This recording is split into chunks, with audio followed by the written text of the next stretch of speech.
Hi everyone, my name is Hannah OJ, welcome to my channel. So this is The Other Black Girl Season 1 Episode 8 review. Let's go!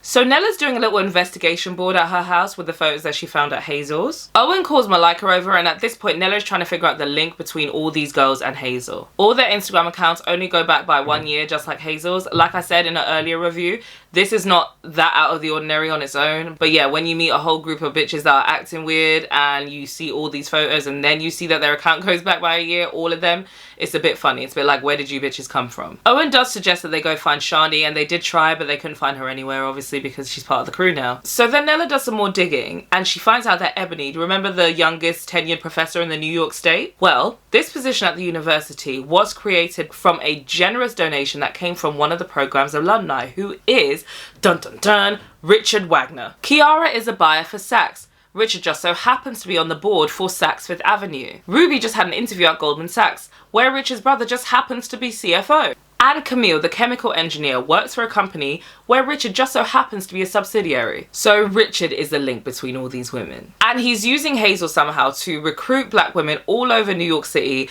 and turn them into weird, spiritless robots and just throwing them all over the place in different industries. Oh, it's so disturbing and scary when you think about it really happening. Oh, God. This actually made me think deeper about the rich white men in real life who sit on the boards of all of these powerful businesses and invest money into several businesses all over the world, not just in New York or in America.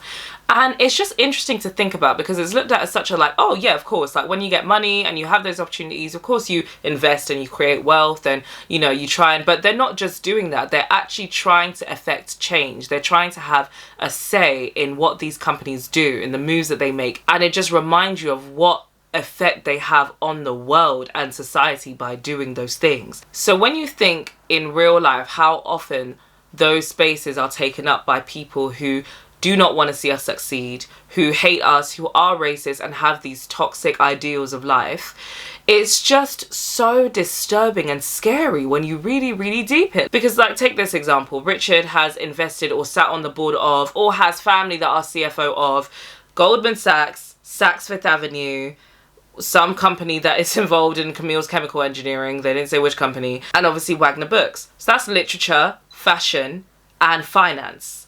Scary. Major industries. Major change. And chemical engineering, not exactly sure what that entails either, but I'm sure it's something important that affects us in society. No, seriously, real talk, what does a chemical engineer actually do? I'm gonna have to look that up later. So at this point, Nella is really scared because she knows that she's next on their hit list. And she also feels really stupid for ever thinking that she could change Wagner from the inside. It reminded her about what Jesse said to her about needing to tear shit down from the outside if you want to make real change in a place like Wagner. Now, in normal circumstances, I'd actually disagree with Jesse's take on it. I do think that Nella's idea logically is the right way to do it. I think if you really want to affect change, you do have to infiltrate through the inside, because you need to know how they work, how they operate, where the opportunities are to create change. You need to be in there to know that. But I'm just saying it's a waste of time. I just don't think that any black person should be considering it their personal responsibility to do that in a company that has made it very, very clear that that's not what they want to do. I think that there's better ways to exercise our energy and our efforts and talents. That's all I'm saying. And I'm not saying that none of us should make any effort to defeat systematic racism if we feel like we can, but I'm just saying that you should know what battles to pick and choose, and I don't think that this was ever a battle that she should have chosen. Nella's a writer. Nella's actually a lot like me, I'm a writer too. And she's talked about how all she wants to do is make little girls like her feel seen and heard whenever they pick up a book. So it doesn't even make any sense to me that she's even publishing at all, if I'm honest with you. She should be focusing all her efforts in writing. But I also realised that Hazel's kind of doing the same thing, and we'll go on to that in the next review when we do episode 9. But Hazel also wants to be a writer, just like Nella. So it really, really confused and threw me that both of them, like the real person who Hazel is, wants to be a writer but took the route of trying to be an editor to do that. I just really didn't understand that. I'm like, but Diana didn't do that. Like, do you know what I mean? Like, you lot's queen didn't do that. She wrote a book. So I don't really understand why you guys aren't doing that. Why are you saying that you want to be Diana, but you really are being Kendra Ray? Like, I just, it's very confusing to me. But if you ask me, that's what Nella should be focusing her time doing. And believe you me, stories are very powerful. Stories can move people and affect people's behavior in a different way and not even realize that they're doing it. So she can write stories that make people understand our plight and perspectives more and create change in that way. But you are one person. Don't put that all on you, giving yourself the responsibility of changing this whole racist white company's ideology. Like, that is too much stress for a young black girl, if you ask me. And it also gets your hopes up about people who you really shouldn't. Like, I think as a creative, you really got to protect your emotions. Don't place them in the hands of the wrong people, which is essentially what Ella's done. But she didn't know, and I allow her, because I would have definitely been a fool over Diana. Like, my favorite author, a black woman, like, the reason I want to be a writer, yeah, like, she would have had me fooled too. So, I get it. Anyway, Nella decides to give Jesse a call and tell him all about it. Amazing idea. I just wish she'd opted for a Zoom meeting instead. Nella is very brave, because at this point, when I know people are out to get me, I'm not leaving my house, but that's just me. Nella meets up with Jesse and she tells him everything, and she's actually really surprised that he believes her instantly. His response gagged me. He was like, so you're telling me some evil white man has a racist plot? I was like, yeah, when you look at it that way, yeah, it's very, very believable.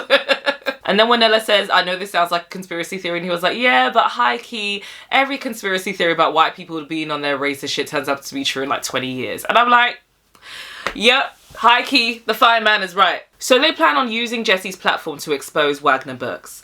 Now, this would have been a great happy ending if they wanted to go in that direction. But hey, I guess they want to leave room for season 2, right? I'm just so mad at how they did Jesse, because there was a little chemistry between him and Nella, and if they hadn't turned him into a coon, I would have really seen it for them. Like, that would have been really cute. I love Owen, but that man is fine. Anyway, just a couple tables down from them, Shani is there and she's listening to their entire conversation. So at this point, we know that Hazel and the rest of the cult will know that Nella's figured it all out. Nella is getting ready to go to the launch party of this new imprint that they've been working on at Wagner. Owen and Malika are looking at her like she's crazy, but remember, she doesn't know that they know that she knows. I feel like I'm on an episode of Friends. But she just wants to get Diana on her and Jesse's team, so she's going to tell her everything. I'm not sure how she thought she was going to get an opportunity to talk to Diana on the low, the author of the book that they were literally all gathered there to celebrate, but hey, let's roll with it, I guess. Then Vera randomly calls her Quelle Surprise. She acts like she's calling to congratulate her, but that's cap. She actually really called to apologise, like a genuine apology. I was really surprised. She also advised Nella not to give her whole self to the job because you can't get that time back. What did I say in the review where we talked about it when Vera got fired?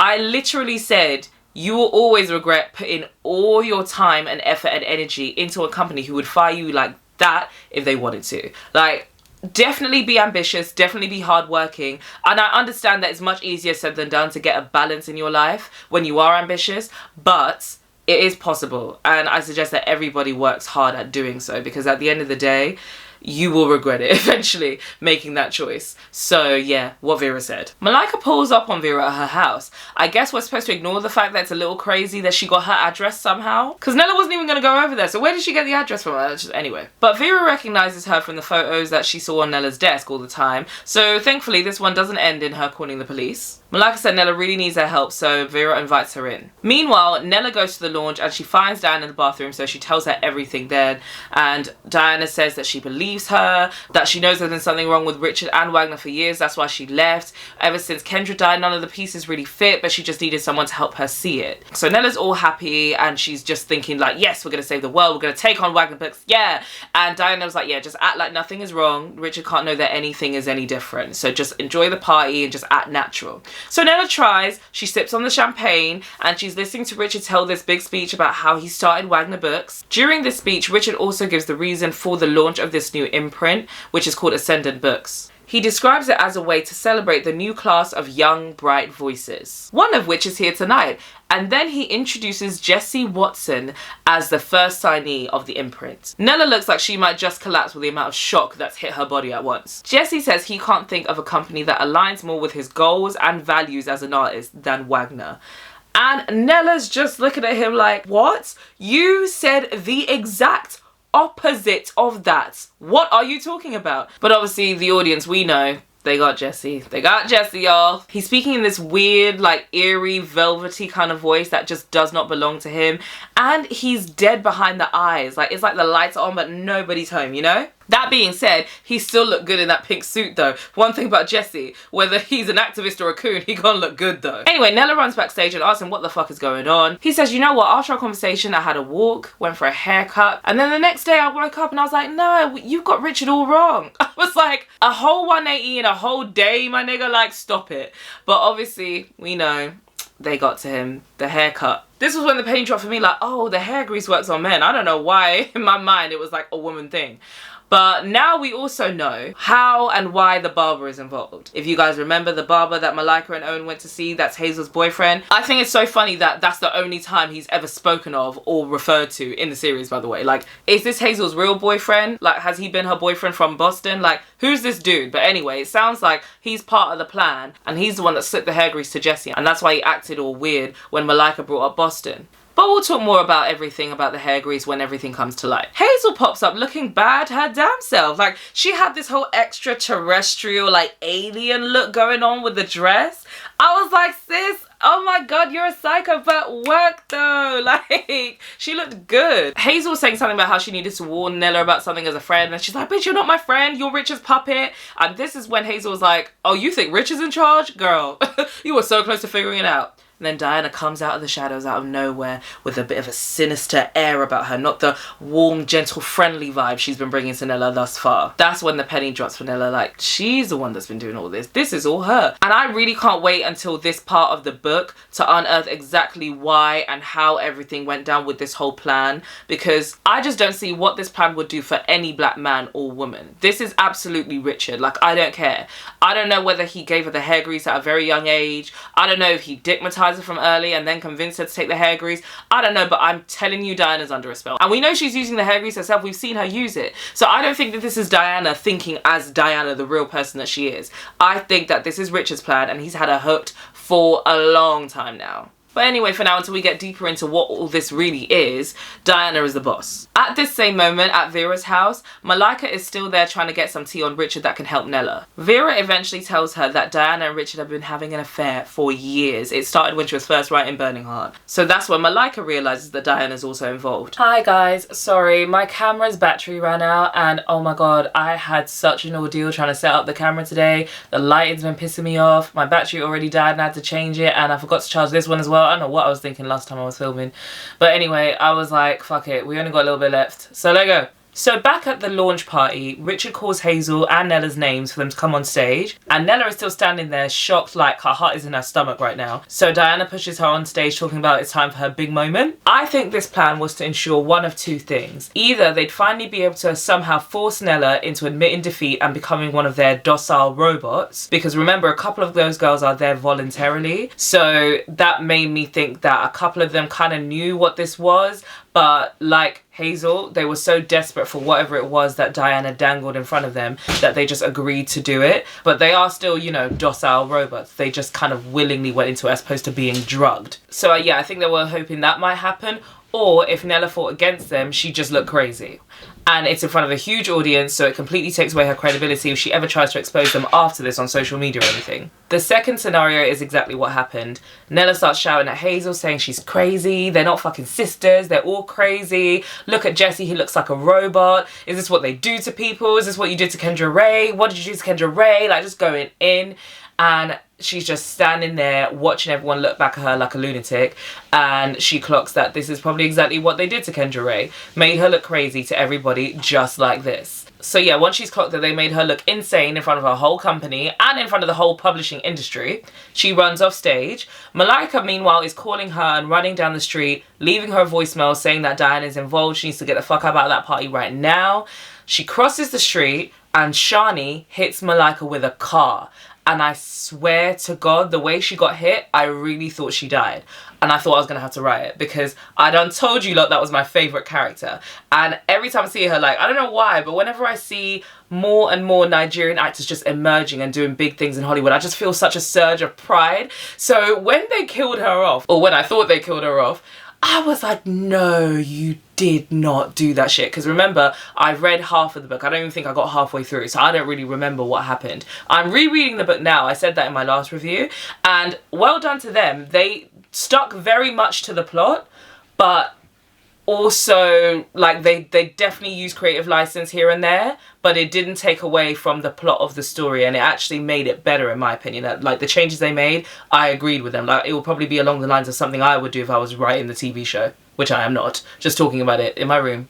But yeah, I was happy to see by the end of the season that she was alive, because I really, really thought that she died by the way she got hit. At this exact same moment, Nella is outside the launch party and she's trying to call Malika most likely, but she's on her phone anyway, and these female goons that pulled up on Shani pull up on her and throw her inside a nondescript van again, and that is the end of the episode. So I'm really excited about the next 2 reviews. I'm a little bit behind with throwing these ones all up, so that's why you guys got 4 at once, because last week was just crazy hectic and I didn't edit them in time, so I apologize for that. But even though the show's been out for like a month and a half at this point, so I don't even know who's watching it, I'm really, really enjoying the plot of the story. It's actually made me understand and like the book a lot more than I did it originally, which is good. A TV show shouldn't really have to do that, so I still wouldn't say the book was a huge success in that sense, because there's still parts of the plot that I'm like I feel like they're actually more forcing a narrative as opposed to writing a story, if that makes sense. And I'll get deeper into it when I review the last 2 episodes.